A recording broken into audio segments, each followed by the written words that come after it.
ده انس. ايه ازيك؟ صدفه ولا بتدور عليا؟ اعتبره قلب الام يا سيدي.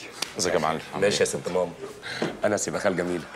احب اعرفك بقى بياسين مديري في الشغل الجديد. انتوا اكيد قابلتوا يعني يوم الحجز والبوكس والحاجات دي. هو ده يوم يتنسي؟ احلى يوم في حياتي. ها انت كنت قريب من هنا ولا في مشوار ولا ايه؟ لا يا سيدي، كنت في الحضانه بدي نفع النجوى. معلش سؤال بس، نجوى اللي هي بتاعت الحضانه؟ ايوه نجوى مديره الحضانه، وفي غيرها؟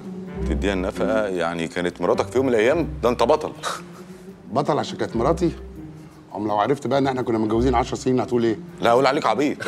لا ما تزعلش مني معلش، بس بصراحه يعني المدام خلتني افكر جديا ان انا انقل من معادي خالص. طليقتي.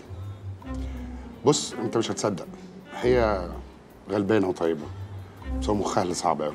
ده انت اللي راجل طيب. المهم خليني اعزمكم على حاجه بقى النهارده لو سمحت. خدت النهارده اول واكبر مكافاه بعد 15 سنه شغل. فناوي تفرتكها بقى يا سيدي خلي الواحد يشبر على نفسه شويه. ماشي كده غدا بقى. انا موافق. طفس.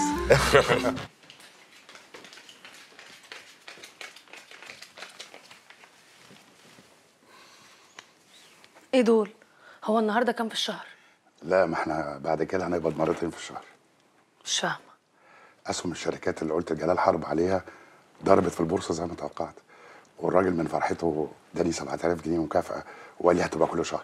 يا حبيبي الف مبروك، مش انا قلت لك ربنا كريم وهيرزقك؟ الحمد لله. واديت لنجوى كمان نفقتها مقدم. بتهيألي المبلغ ده يكفي عشان اسبوع هاني وتعزمي اللي انت عايزاه. يا حبيبي ربنا يخليك ليا ويخليك لهاني. ويخليكم ليا. ويا ريت بقى لو تبقي تقولي لماما يعني ان الصبر حلو بيجيب نتيجه. حاضر. اي نجوى؟